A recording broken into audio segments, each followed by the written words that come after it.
lëshueshëm. Nuk e votoni raport? Natyrisht jo. Nuk mund votojmë një shkelje të rënd kushtetuese në ceremoninë e petimit të deputetëve. Është e palogjikshme, është jo demokratike, është jo kushtetuese.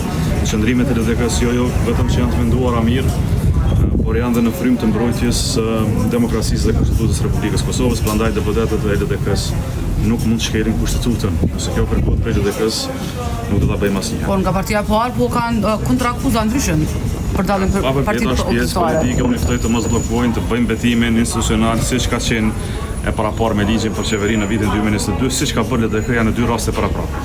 Por në vitin 2017, qeveria udhëhequr prej LDK-s ka dhënë ndërheqje, ka bërë betim në 4 vite më parë. Ju do ta kujtoni këtë 4 vite më parë këtu në Kuvendin e Kosovës, kryeministri atëhershëm Oti, ministri i Shëndetësisë Zemaj nuk kishin ardhur në seancën konstitutive për të bërë betimin. Shqetësoni, keni inqizimet, kanë ardhur në seancën pasuese pasi kanë dorëzuar detyrën. Ato është rregull minimalisht demokratik, cilën LDK-ja ka bërë edhe kur s'ka pas ligj.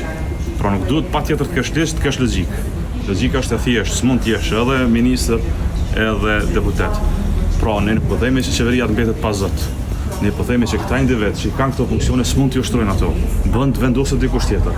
Fundja mund dhe të qëndrojnë qeveri dhe mos vinë në seancën e kuvendit. Është çështje procedurale demokratike kushtetuese. Qëndrimi i LDK-s mbetet i njëjtë dhe do të vazhdojë të njëjtë. Ju faleminderit gjallë. Faleminderit.